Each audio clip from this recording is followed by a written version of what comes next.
Aquí comienza Desde el Fagot, un programa donde el fagot es el protagonista. Charlas con músicos y músicas, perspectivas y experiencias sobre el instrumento.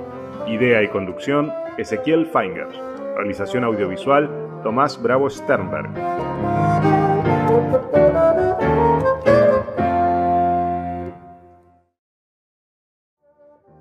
Hola, ¿qué tal? ¿Cómo están?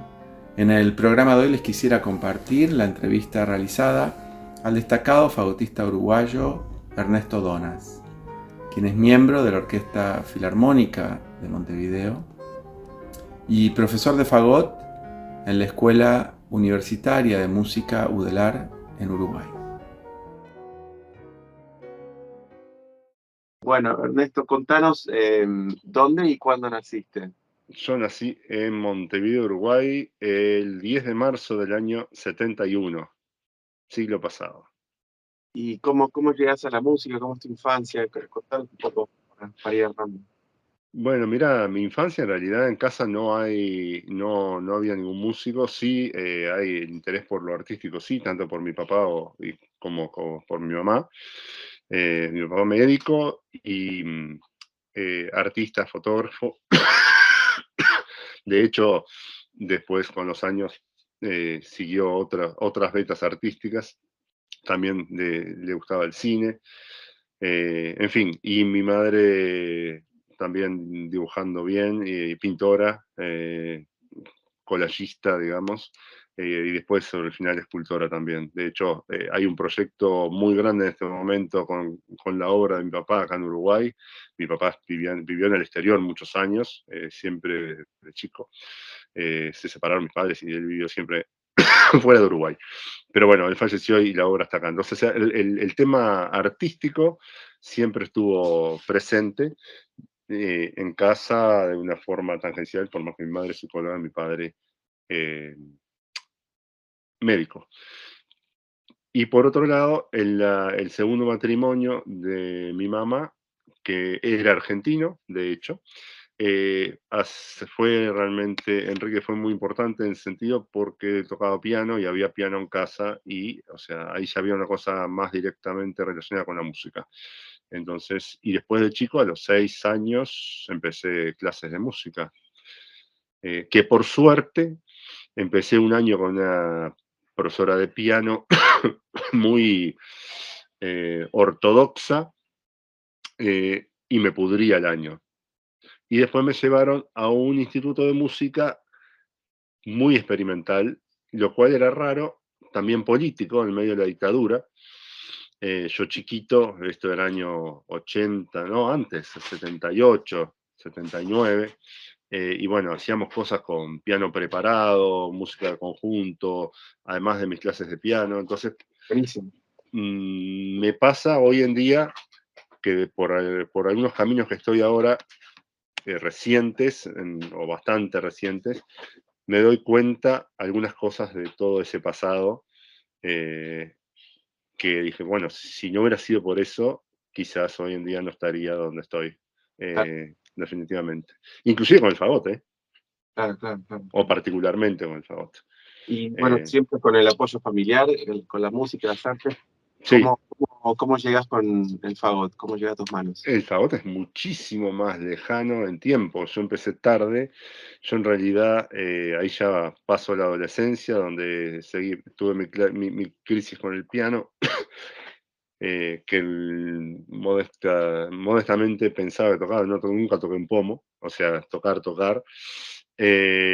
Y después agarré la guitarra de forma autodidacta, tuve unas pocas clases, pero siempre con esa cosa también de improvisar, de componer, o sea, la parte de composición siempre fue una parte importante. Y bueno, yo en realidad iba a estudiar arquitectura y terminé la secundaria, un año sabático, y busqué qué iba a hacer, no tenía guita. Bueno, dije, voy a estudiar música. Por lo menos un año me voy a estudiar música en algún lugar, fuera de Uruguay. Busqué. Bueno, finalmente, para hacer la historia muy corta, terminé en Brasil, terminé en Brasil. Mi padre vivía en Brasil en esa época y me fui en realidad a vivir con él por primera vez en mi vida, y fui a estudiar música a la Universidad de Brasilia, estudiando piano y composición. Yo no tocaba fagot todavía. Y también, como no sintiendo que era el camino, sí la parte de composición, no la parte del piano definitivamente, quería tener la aproximación con un instrumento de viento por el tema de la composición, y hubo un concierto de fagotes en homenaje a la primera graduada de la Universidad de Brasilia, que estaba en Alemania, María Grasa Plumacher.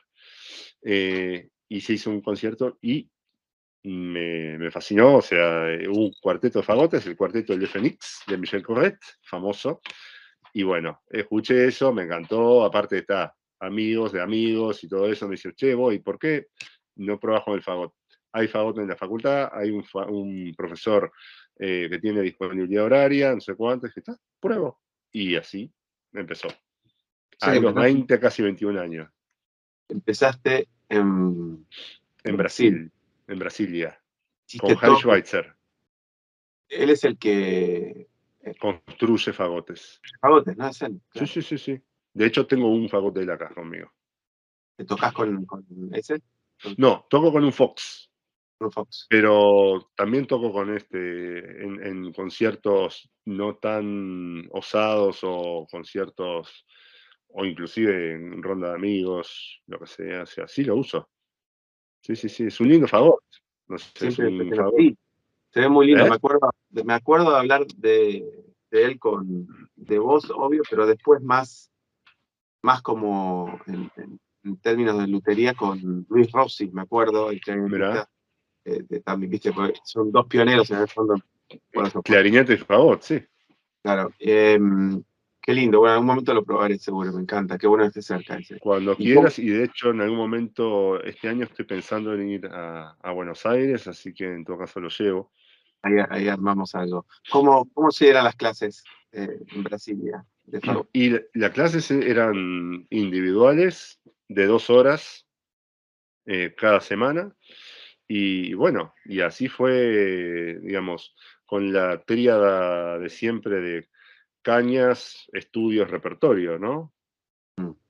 Y después todo lo que era la formación ecléctica en Brasilia era, o sea, era como un currículum bastante interesante, porque tenías experiencia, bastantes posibilidades de hacer una parte optativa que te la armabas vos, y otra parte, bueno, sí, curricular, música, ¿no? Digo, toda la parte armonía, análisis, todas esas cosas de siempre, ¿no? Pero sí tuve introducción a la sociología, elementos de estética, lenguaje, historia del arte, en la otra facultad, en Bellas Artes, o sea, y contacto con otros colectivos dentro del campus, que Mirá, para la graduación no es tan común en la Facultad de Música, ¿no? claro, claro. Y después de Brasilia, ¿cómo siguen tus estudios? Y de Brasilia me recibí, el concierto de graduación fue final del 94. Después me volví para Uruguay, concursé y pasé unos meses después como miembro estable de la Orquesta Sinfónica del Sodre, acá en Montevideo, como segundo fagot. Y al poco tiempo empecé además de orquestas juveniles, todas esas cosas que no voy a entrar ahora, pero bueno, en Brasilia, eso sí, la primera orquesta, digamos, profesional, entre comillas, fue la Orquesta Filarmónica de Goiás. Ahí sí estuve, concursé y pasé como primer fagot del 93 al 94. Que tus estudios fueron, entre comillas, digo, pero muy cortos, o sea, avanzaste muy rápido para... En principio, al principio sí, después siempre uno se estanca. No, pero, viste, Pero sí, tuve suerte, una coyuntura, tuve la posibilidad, y agradezco la oportunidad de haber tenido desde el comienzo, tanto en la orquesta de la Universidad de Brasilia como después en la Orquesta Filarmónica de Goiás y en la de Goiânia, chances de tocar ya bastante de entrada, ¿no? Eso claro, sí, y con un grupo de gente muy linda, porque eso que también ayuda. Y una cosa muy importante, en la Universidad de Brasilia había un grupo de estudiantes en ese momento sumamente ávido y unido y grande de fagotistas. Ahí estaba Flavio López, está Sergio Giordano, que ahora está en Alemania, después fue a estudiar con Thunemann, Gustavo Koberstein, ¿quién más? Y bueno, después Ariana Pedrosa, que está en Canadá ahora, etcétera, etcétera.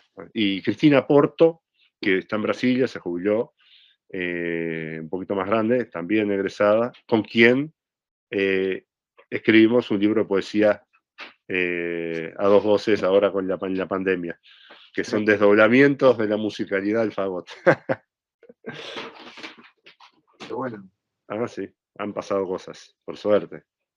qué bueno, qué bueno. Que es parte de los caminos nuevos que te decía al comienzo, que después entraremos. Ahora. Sí. Pero bueno, entonces no estudias con nadie más. Haces la... Sí.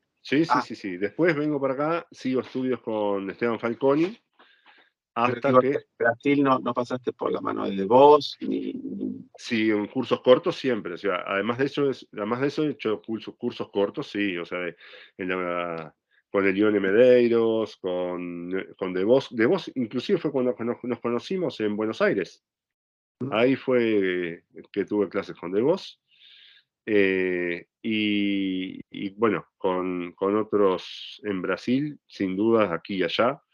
Y ya te digo, y la conjunción de esta gente, sobre todo Sergio Giordano, que era un virtuoso del fagot, o sea, que estamos siempre tocando juntos, haciendo dúos, haciendo tríos, cuartetos, o sea, ese aprendizaje de la vivencia entre colegas fue realmente muy, muy seminal, muy informativo y muy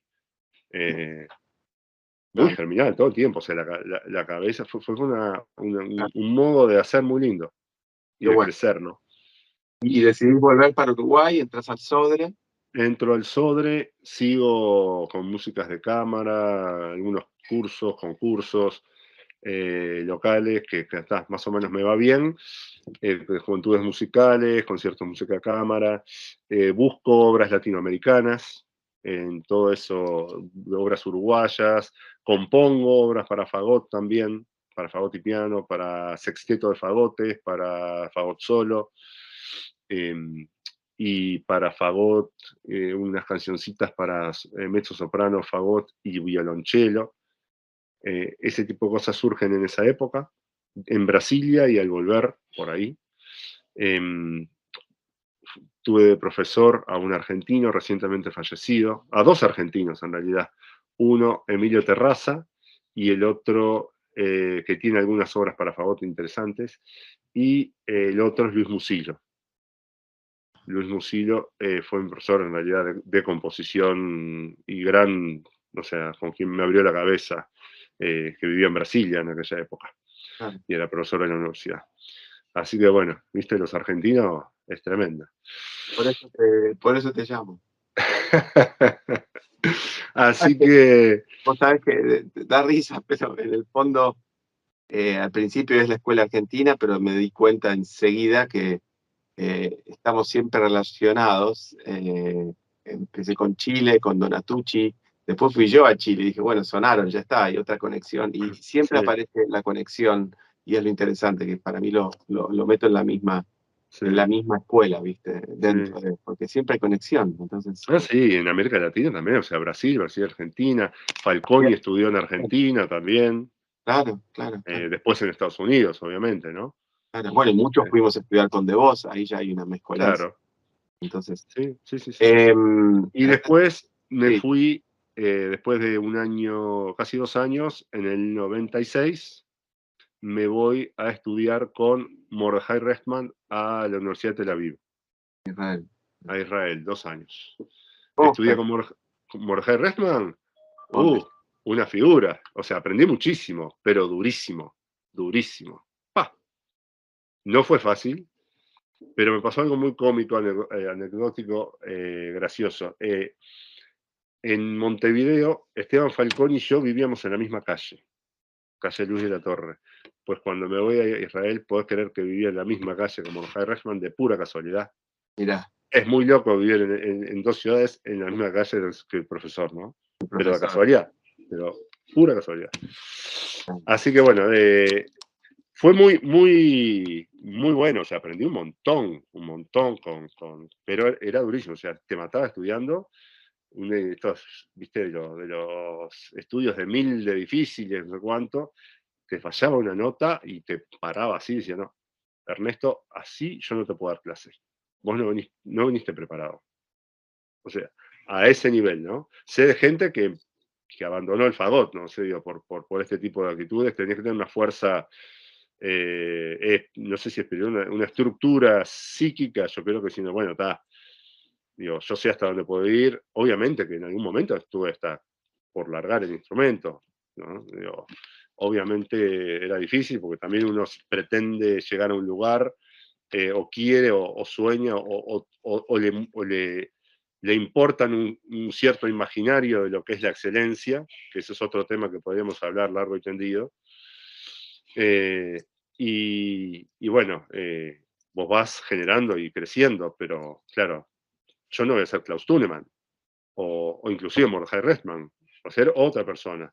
Bueno, al mismo tiempo también tuve por suerte clases con Mauricio Páez, que es costarricense, que también es exalumno de Mordechai Restman, pero con una cabeza más moderna, más, yo qué sé, además de tener clases en español, que no estuvo mal. Fue muy interesante ese contrapunto entre los dos. Y en el segundo año tuve a Mordechai Restman como coach del Quinteto de Vientos de la facultad. Y eso fue increíble porque tocamos muchos de sus arreglos para Quinteto de Vientos, que son un gran aprendizaje. Es tremendo. El modo de pensar, el modo de sentir el equilibrio en el Quinteto de Vientos, de entender las tímbricas, y que después te sirve evidentemente para la orquesta, ¿no? Qué bueno. Inclusive me sirve ahora para pensar que estoy grabando un disco con canciones mías para pensar arreglos de otro modo, ¿no? Mirá, claro. O sea, todo se junta, como si todo se va entramando. Sí, sí. Sí, sí, sí. Después volví, después de 2 años, seguí en la Sinfónica del Sodre, con cierta crisis, porque no sé, el tema de tocar en una orquesta para mí es muy difícil, es como una estructura muy fija, muy cerrada, y también con lo que te decía, desde mi formación mucho más creativa o ecléctica, más la música popular, etcétera, etcétera. Y mi lado creativo de composición y de escritura también de textos. Y bueno, cuando estaba en Israel, empecé como a escuchar música montevideana y escuchaba Montevideo, conocía Montevideo. Bueno, al volver hubo un llamado y hice un proyecto de investigación sobre canciones que hablaban de Montevideo y la memoria de la ciudad, en paralelo con mi mundo de fagot. Y bueno, me salió el proyecto y empecé ese lado de investigación, de curiosidad, de música, de sociedad, de antropología, y terminé estudiando antropología de la música en Estados Unidos, en Nueva York, del 2001 al 2007. Y ahí me fui a Nueva York a vivir, sí. Me casé y me fui con quien fue mi primera pareja, mi primera mujer, madre de mi primer hijo, socióloga, y bueno, hicimos cada uno su curso de doctorado, yo en etnomusicología, ella en sociología. Yo al final no lo terminé, porque después también, ella terminó primero, después terminamos separándonos y todo eso, y yo terminé sin la tesis, como suele ocurrir a veces. Pero bueno, igual aprendí un montonazo. Al mismo tiempo también aproveché, o sea, toqué en algunos ensambles de música contemporánea, y en alguna orquesta freelance en Nueva York, que no es fácil Nueva York para sobrevivir como músico, es muy difícil. Y bueno, fue una época muy buscando los equilibrios entre todo. Esa es la verdad. No Y es, bueno, no es una ciudad amable para... no, para eso no. Pero bueno, seguí en ese devenir ya, pero ahí yo desde el lado de tocar, no tanto de más allá de alguna masterclass o bueno, conciertos, obviamente, ¿no? Y traté de hacer un trío que yo tenía acá de música popular, que era flauta, fagot y piano. Lo traté de emular, tocamos alguna vez. Después toqué con bandoneón, con Raúl Jaurena, un bandoneonista uruguayo que vivía allá en el área de Nueva York. Y fue mi primera experiencia tocar con bandoneón, fue increíble. Qué lindo, ¿no? Es increíble, sí. Y fue flauta, fue flauta, fagot, bandoneón. ¿Tenés algún registro comercial de todo? Eso no. Eso fue tocar en lugares diferentes, pero nunca llegamos a grabar. No, lamentablemente. Y Jaurena falleció hace no demasiado por COVID, fue en el 2020, 2021. Y tal. Pero bueno, terminé y ahí tuve un año y algo en Brasil. Ahí volví a una actividad bastante más, más ávida o mucho más regular como fagotista en San Pablo, en Belo Horizonte, en Ribeirão Preto, en diferentes orquestas freelance, hasta que hubo concurso en la Filarmónica y bueno, concursé y me volví. En el medio tuve que pedir demisión, me demití de la OSODRE porque no me bancaron los estudios, ¿no? Digo, me dijeron, o volvés o terminás tus estudios, y bueno, opté por seguir los estudios, ¿no? En 2002 fue eso. Y hoy, presente 2022, estás en la Filarmónica. Estoy en la Filarmónica de Montevideo como contrafagotista y suplente de segundo fagot, en realidad siempre alternando. Y en la Escuela Universitaria de Música, en la Universidad de la República, como docente de fagot. Y después soy parte de un colectivo que es una usina, se llama Hornero, que es una usina de proyectos en arte, cultura y educación, que es la otra pata, digamos, que es la parte de música, creatividad y bueno, toda esa parte de etnomusicología, pensando la educación desde otro lado también. Eso es como un poco lo que estoy buscando. Y como docente de fagot también, tratando de entender qué otros modos de vincular la música, el instrumento, desde la sociedad y para con la sociedad, ¿no? Interesante. Y es ahí donde estoy, inclusive hay un proyecto que después te puedo pasar, que se llama Paralaje, que bueno, lo desarrollamos ahora en pandemia, la idea de hacer una especie de el arte sonoro, la palabra, el sonido, la palabra, la música, en términos de forma, una performance presencial y virtual al mismo tiempo. O sea, usar los medios virtuales para también usarlo. Y bueno, y ahí el fagot para mí ha sido muy interesante, porque lo he probado con mezcolanzas de usar la palabra, de usar cuestiones de tecnología, con otros instrumentos, inclusive hasta con un saz turco, o sea, en un momento usamos un saz turco, un violonchelo, el fagot, después el contrafagot, y algunas cosas de una lupera y las cosas medio experimentales de percusión, yo qué sé. Entonces como que creo que involucrar al fagot en otros contextos es algo que me está llamando mucho la atención y al mismo tiempo, de qué modo me interpela como docente y en relación a qué tipo de búsquedas se pueden dar en la parte inclusive de los métodos de enseñanza, ¿no? Uh-huh. Entonces, estoy en ese momento, por decir, si me preguntás dónde estoy situado, bueno, sí, estoy como músico en la orquesta, digamos, ahí no es estancado la palabra, porque no lo es, pero sí es situado en ese contexto, pero al mismo tiempo en un contexto de búsquedas muy importante, y donde el fagot, por ejemplo, en el disco que estoy haciendo, discos, llamémoslo discos, no sé, álbum o lo que sea, quiero que tenga un rol preponderante, porque además no te conté que en el 2018, no sé si vos estuviste, no me acuerdo, en San Pablo, en la Asociación Brasileña de Cañas Dobles, Bueno, en ese festival estuve y presenté una ponencia que era el fagot en la canción popular latinoamericana.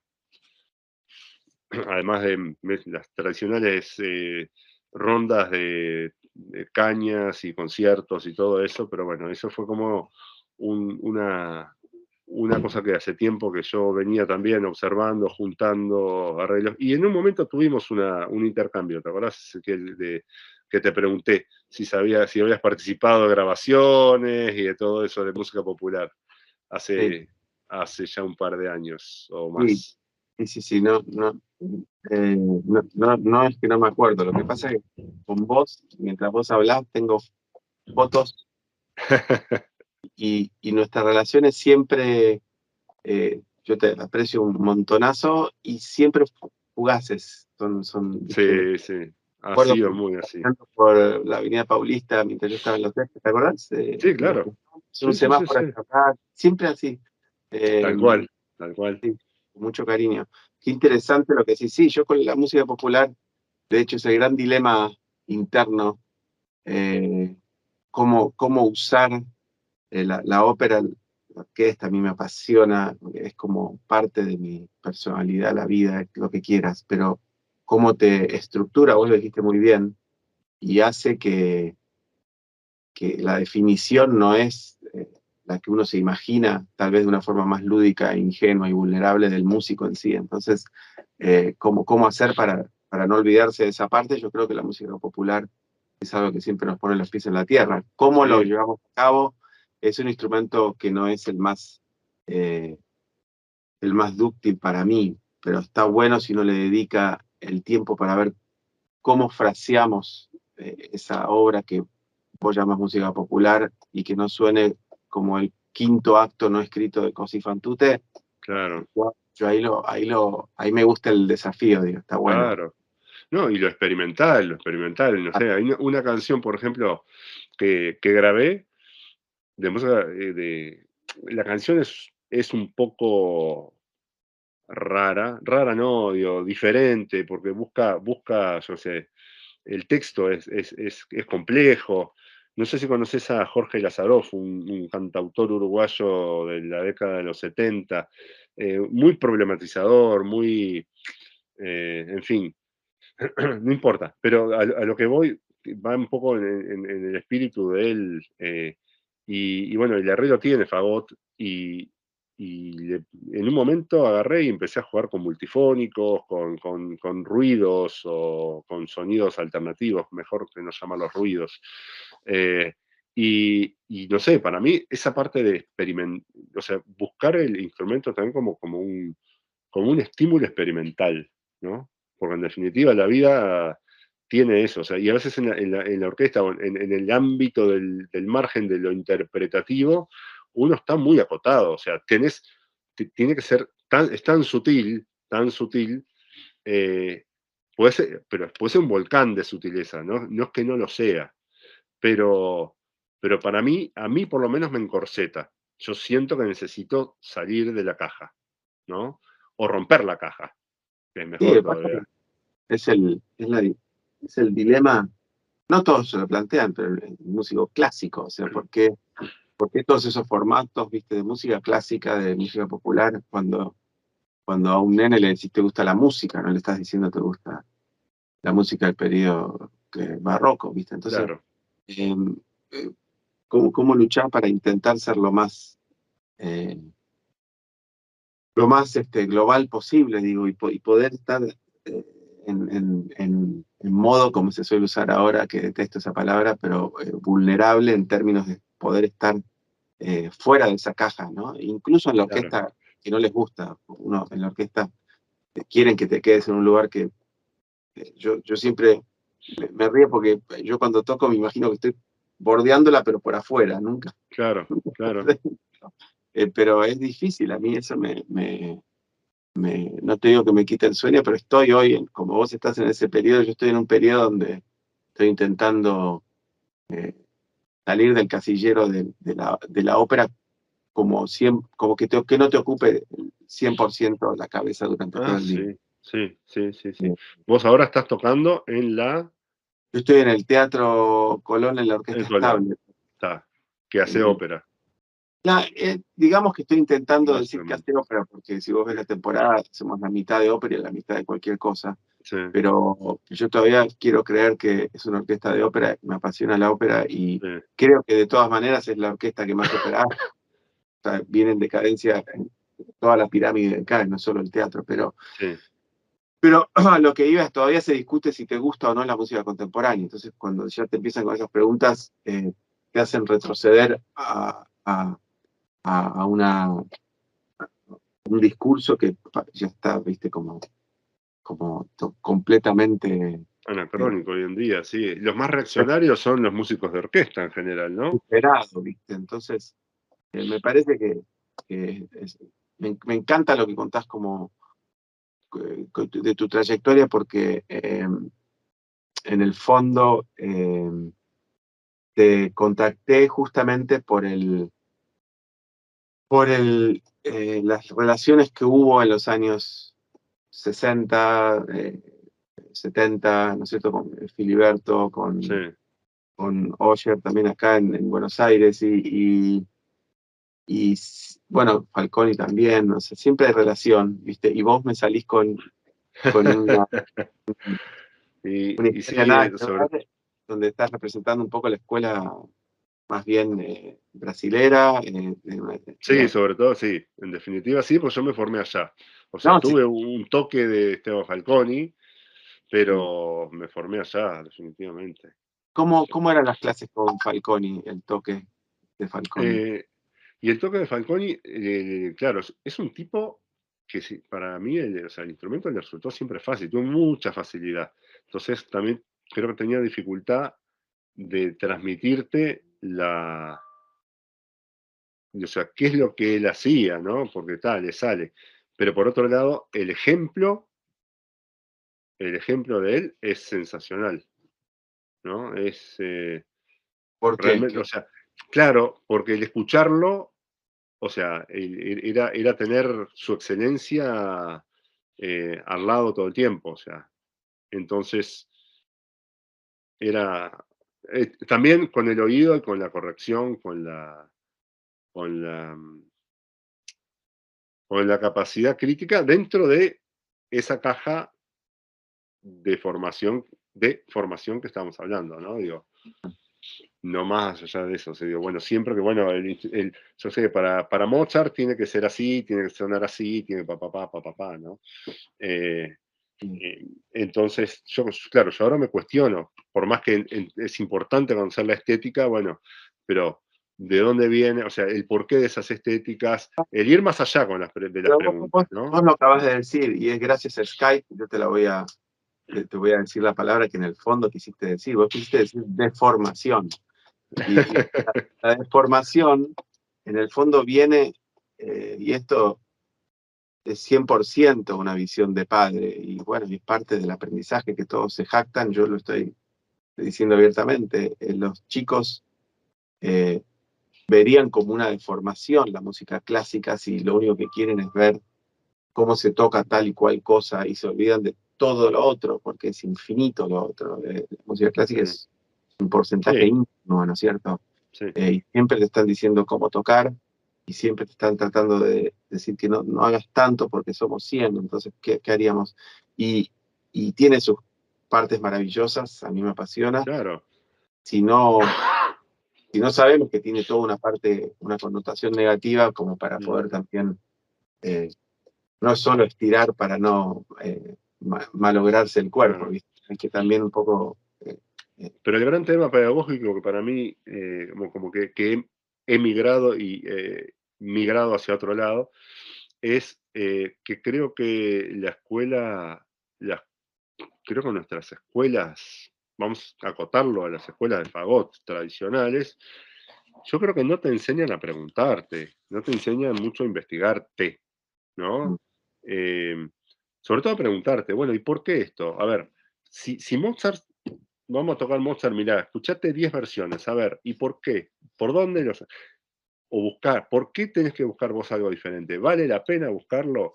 O sea, no sé, el montón de preguntas que van desde lo estrictamente desde la caña, desde el instrumento, desde los dedos, desde la forma de respirar, de todo lo que es ese universo, hasta un universo conceptual, social, hasta político, ¿no? El uso del cuerpo. ¿Por qué no hablamos del uso del cuerpo? O la otra pregunta, ¿cuándo, decime vos, cuántas veces un maestro te dice, disfrutá, sentí placer? Pocas, ¿no? ¿O me equivoco? No, bueno, es el famoso baile en una ópera, o sonrisa, o canto, y la reacción la reacción del espejo es completamente negativa. Nunca ves una orquesta moviéndose. De hecho, como nunca la ves, tuvieron que ver el granito comercial y a la Simón Bolívar decirle, che, ¿por qué no se mueven todos, que la rompe? Eso a la gente le encanta. Y sin embargo, es tan antinatural como el que está serio, digo, ¿no? Pero tuvieron Claro. que ir ahí porque no se usa. Es así. Entonces, bueno, pero el placer como filosofía de vida, no como espectáculo, ¿no? No, por A eso ver, eso, claro. entonces, bueno, no sé, como todas esas preocupaciones me están rondando mucho más que lo otro, ¿entendés? Entonces, cuando yo doy clase, también me resulta difícil, porque yo tengo que buscar un nuevo método o a través de una canción, bueno, yo qué sé, una alumna tocando un lloriño, y lo principal es ver, bueno, cómo se relaciona con su cuerpo, ¿entendés? Porque cuando se relaciona bien con su cuerpo, después el resto de las cosas le empiezan a salir, Claro. ¿entendés? A mí me costó, porque yo lo de mi propia trayectoria. O sea, algunas cosas de la respiración que me costaron, y de repente dije, oh, y a veces fue como no darle bola, y de repente me di cuenta de volver a alguna cosa más instintiva, o después de haber trabajado con técnica Alexander, o lo que sea, ¿entendés? Pero ese tipo de cuestionamientos, en definitiva, que me ¿Cómo, parecen como ser humano, no sé, busco en realidad, no busco formar a un fagotista o una fagotista. Yo quiero buscar un ser humano que tenga un fagot para lo que quiera. claro, No sé si quizás no cabe mucho dentro de los esquemas tradicionales, claro, pero me parece que es el rol que, o sea, que siento que tengo como docente, ¿no? Y como instrumentista también, claro. porque no ¿Cómo, voy a ser un Tuleman.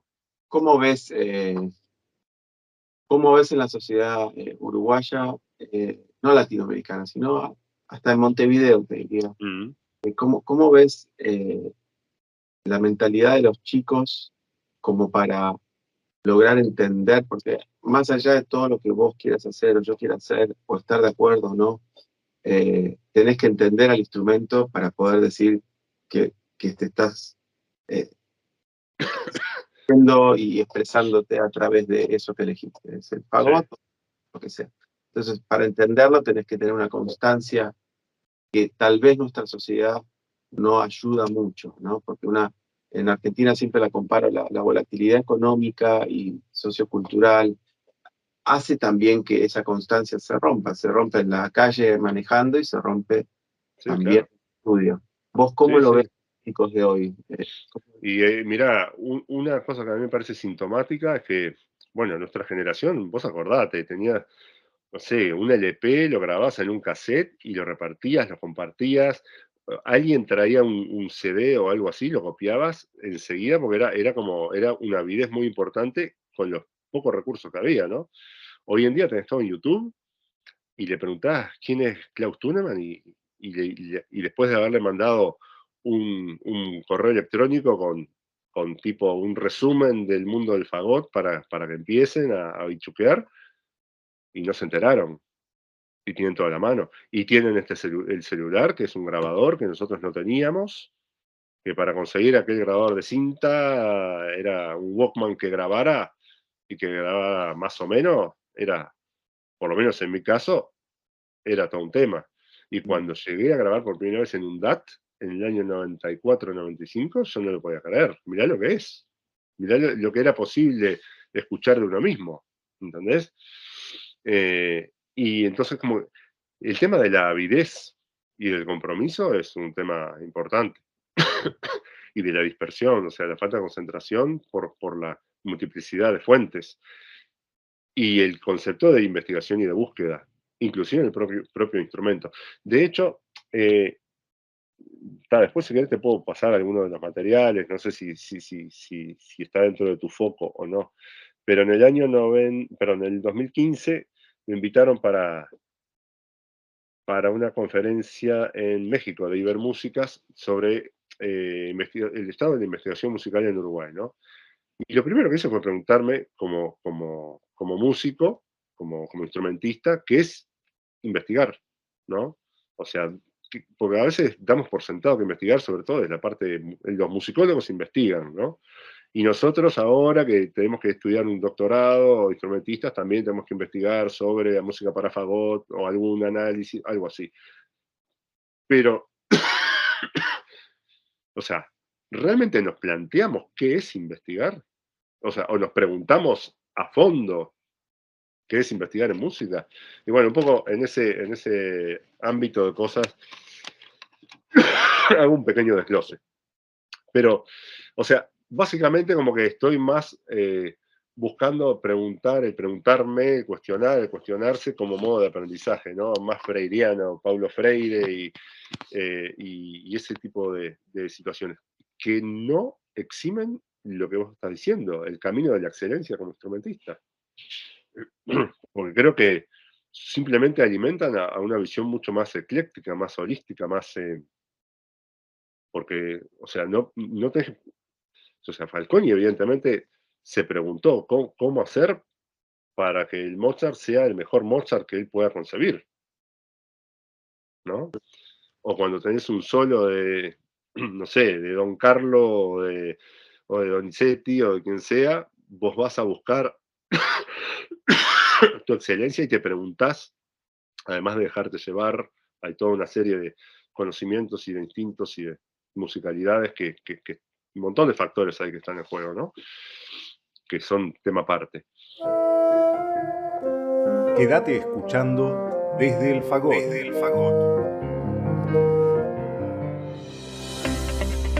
Radio Damus, la radio del Damus.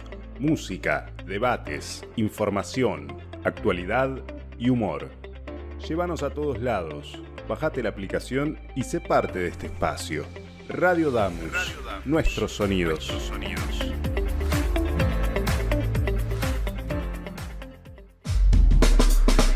Programación 2022. Tardes contemporáneas. Órgano en Baires. Entre teclas. Voces que escuchan. Cámara hoy. Barroco de dos mundos. Paredes pintadas. Mujeres de la música. Espacio jazz. Músicas cruzadas. Desde el fagot. Todo es música. Y los estrenos de Por la huella de las cuerdas, un programa dedicado a la guitarra. Dígame licenciade, un programa de graduados y graduadas. Radio Damus, nuestros sonidos.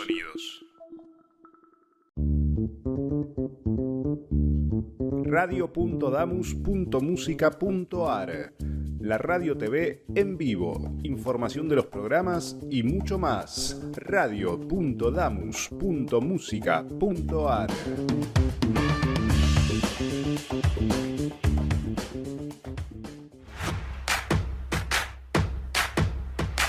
¿Querés difundir tu empresa, negocio o actividades? Escribinos a radiodamus@gmail.com. Ofrecemos planes a medida y a precios accesibles. Radio Damus. Sonamos cerca.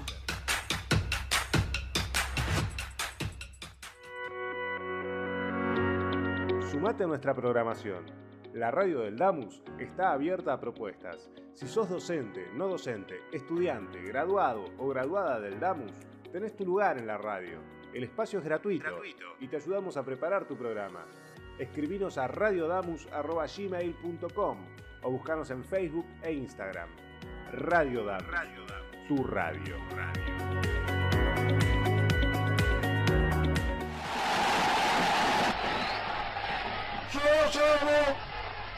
Llega a mis oídos la más maravillosa música, que para mí es la que pasan en Radio Damus.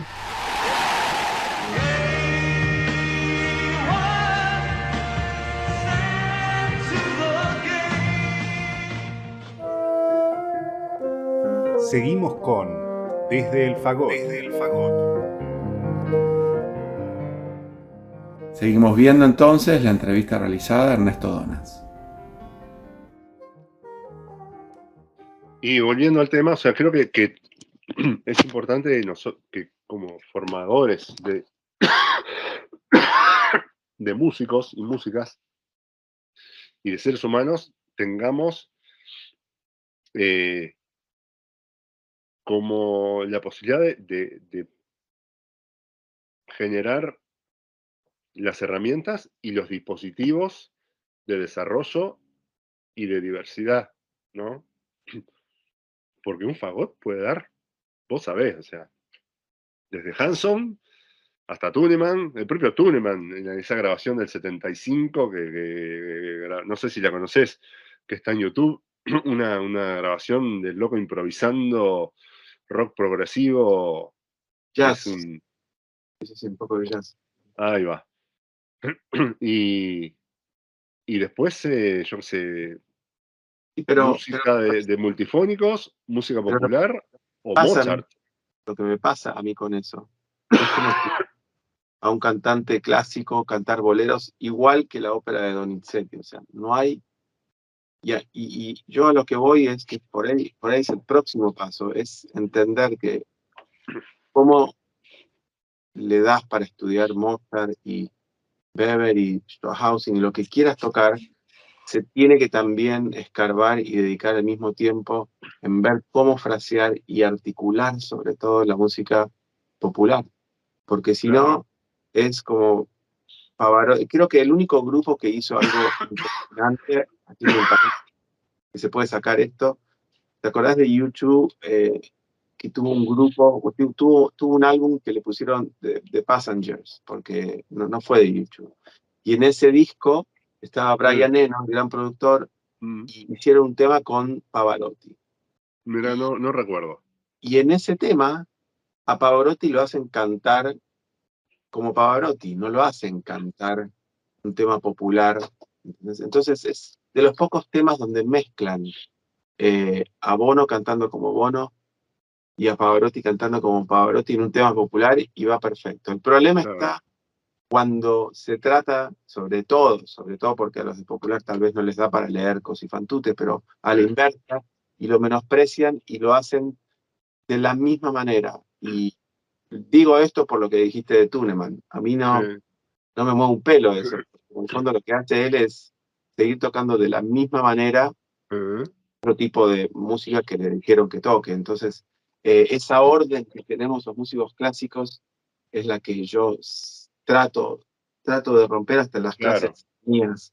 Y siempre lo manifiesto y lo comparo con lo popular, que es lo más simple, y por algo la gente llena 30.000 tipos en un estadio y cantan todos al unísono y suena la misma melodía. Entonces, ahí hay algo, viste, para repensar también. Pero bueno, esto es para... Sí, hay mucha cosa para detenernos definitivamente, pero bueno, esto es un súper... A mí lo que me encanta de todo esto es, vos dijiste que es investigar, y creo que al profundizar y al tratar de consolidar algo al final de esa búsqueda, no estás dejando de investigar, ¿no es cierto? Y el fin se lo pones vos para mostrarlo, aunque sea hasta dónde llegó esa investigación. Sí. Yo acá lo que intento es sobre todo, la generación que serían los profesores de Filiberto Núñez, y cae también Falconi, y después llegamos nuestra generación del 70, que se puede saber mucho más en primera persona, lo estamos nombrando ahora, pero empecé para desglosar un poco y entender lo que no era posible en primera persona, y llegamos a nuestra generación, diría, y no dejo de sorprenderme. Entonces me parece buenísimo que te hayas tomado el tiempo para poder contar un poco tu trayectoria.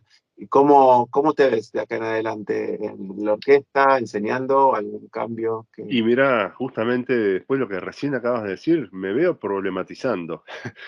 Esa es la idea. O sea, del lugar donde uno esté, creo que es importante eso, ¿no? Digo, y creo que en la problematización y, y, y en cuidar que siempre haya inquietud artística. Inquietud. O sea, esa nervio, cosas que te haga, y que sea diversa, ¿no? Porque que la inquietud sea solo en ver cómo van a ser las ligaduras o los ataques de cierto periodo, de cierto. Digo, está bueno la especificidad, pero creo que en este mundo, a la realidad de hoy, es casi irreal, ¿no? O sea, no pertenece a una realidad donde estás expuesto a una diversidad mucho más grande, ¿no? Entonces creo que el diálogo con otras, entre diferentes modos de, de tocar, de ver, de exponerse, entre diferentes inquietudes, te van a generar una riqueza como instrumentista y como ser humano que creo que ese es el legado que uno tiene que pasar. Creo que si lo que vos decías, o sea, nuestra generación tiene que ser la generación de problematizar para que después pueda haber un poco no sé, de absorción de una realidad que yo creo que es otra, no es la de las cápsulas de la orquesta sinfónica, ¿no? Sí, me quedé pensando en, ¿qué fue? Siglo XVIII, Mozart, iba a ver los estrenos, y ni siquiera de la ópera de hacía 10 años, sino la última que había hecho el Sí, loco. sí, Después se llegó a hacer una especie de covers, entre comillas, con Mendelssohn and Company. claro. Llegamos al día de hoy y yo creo que ya es medio hasta lo ridículo, pero se está decantando por sí solo, creo. Y esto de la pandemia lo hizo, creo, también más obvio. Mm. Y por ahí termina hasta de llamar música contemporánea o quién sabe. Quién No sabe. sabemos, veremos. Lo que sí voy a hacer, Pero una cosa, te voy a mandar un par de enlaces a, a estas experiencias para que, y el enlace al artículo, o te lo mando como adjunto, el artículo este, que no es gran cosa, y hay uno, o sea, pero sí del cómo situar varias de las preguntas que me has hecho, digo, cómo situarme como docente, como modo de replicar y de ser interpelado como docente, o sea, y de no querer seguir una tradición de conservatorista, claro, porque me parece que no es parte del mundo de hoy. O sea, es necesario cambiarlo. El instrumento está, o sea, el instrumento tiene una historia, evidentemente, y hay una colonialidad, hay un montón de cosas, eh, y que uno no va a ser mejor o peor por tocar fagot, o sea, en sentido y replicando, pero tiene que tener una capacidad, bueno, para hoy en día, para que esto signifique, decía, un gurí toque fagot, o sea, no puede ser su futuro solamente tocar una orquesta sinfónica, tiene que poder visualizar, hacer un proyecto mucho más amplio, claro, ¿entendés? Y esa visión de mundo nos corresponde a nosotros, porque el mundo, el mercado no te lo da. claro, Entonces claro. está, o sea, indagá, movete, mirá todo esto, llamá a un compañero, grabate, hacé no sé, de repente terminás haciendo música de películas y efectos y además tocas el fagot, yo qué sé. O el fagot te sirve para entender otro montón de cosas y además tocar en una orquesta, ¿por qué no?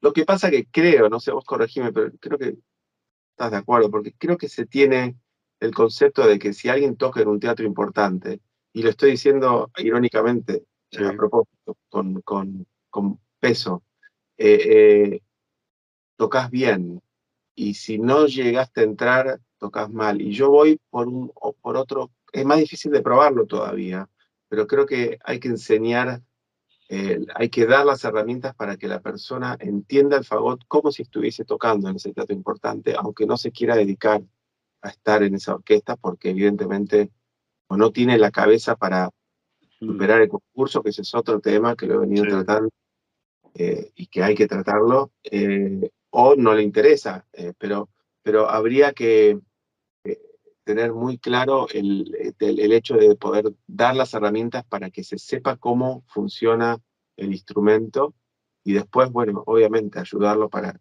que la curiosidad sea mucho más que Claro, entrar claro. a la orquesta sinfónica, ¿no? No, Pero no, y hay todo un tema de que la cultura conservatorista es punitiva.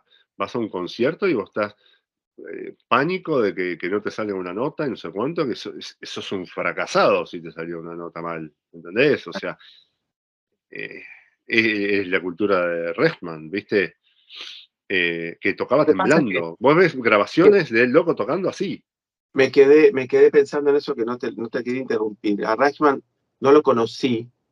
De hecho, le agradezco, y de verdad lo digo, Kim Walker, con quien estudié, eh, estuve a 10 minutos de decidir ir a verlo y como que me convenció de no ir en Nueva York. Es corto, ¿no? Pero por esto que me decís de persona más con connotaciones negativas hacia el alumno de entrada. Después por ahí hay gente que lo adora, pero me quedé pensando, porque hablando con Lido Guarnieri, que está en la entrevista, él hablaba y después hablando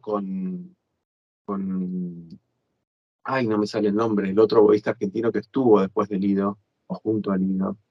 Bueno, hablaban de la Filarmónica de Israel, de un trabajo donde en el fondo nadie va a decir que es feo, pero es sumamente estresante y tal vez esa filosofía es la que le inculcaron a Reichman y Reichman es de la única forma que se imagina donde vos podrías estar tocando, ¿entendés? Entonces, Pero exactamente ese es el punto acabas de definir lo que es la cultura conservadorista. Es que por vos eso, heredaste un modo de ver las cosas y es el claro, que pensás que te funciona y es el que pensás que es el pero digo, ideado.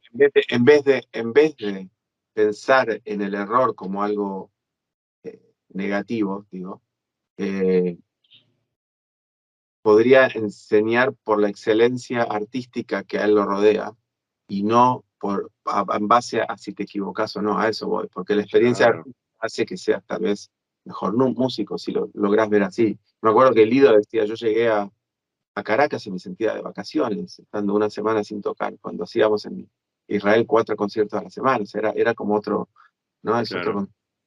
Sí, sí, sí. Eh, Sí. No, aparte de, o sea, es eso, ¿no? De tener otra. No sé, uno no puede tampoco transmitir lo que no le fue dado, claro, pero al empezar a cuestionarte, eso sí te empezás a modificar y transformar algo, ¿no? Que sentís que está, para que un gurí hoy, un estudiante, realmente subjetivice, se le sea importante tocar el fagot, por ser específico de lo que estamos hablando, tiene que pasar por algo de su experiencia moderna actual. claro, Y la experiencia de una orquesta sinfónica no lo es. O sea, lo claro. estás llevando hacia otro lado, que no está mal, porque también es parte el de poder llevar a una visión diversa, pero también tiene que poder mostrarle otro tipo Sí, sí, sí, claro, claro. y de nuevo, que no tiene que ver con que el fa sostenido no tiene que ser, o sea, puede salir afinado, puede tener poder, etcétera, No, no, etcétera, acá ¿no? no estoy diciendo, eso no se negocia, la afinación del tiempo, eso tiene que estar aunque te dediques Ah, a tocar candombe en la playa, o sea, para mí. claro, sí, Pero si lográs a tocar el candombe tan bien como te preparan para tocar Così fan tutti, agarrate, o sea, es buenísimo. y sí, en eso estamos. Ídolo total, me Por encanta hablar. favor, gracias. Eh, y, Seguiremos en algún momento. y lo gracioso es que en todas esas idas y vueltas desde San Pablo hasta Curitiba y por acá, nunca llegamos a hablar tanto tiempo seguido. No, no, no, viste lo que es la tecnología. Pero siempre, en serio te lo digo, Dale, dale. siempre con muchas ganas. Tendríamos que dejarnos de jorobar y Y juntarnos cuando cuando vaya, estén. mira, tengo el tema, si quiero ir a Buenos Aires relativamente pronto, porque hay un amigo de mi papá, muy veterano, que quiero entrevistarlo.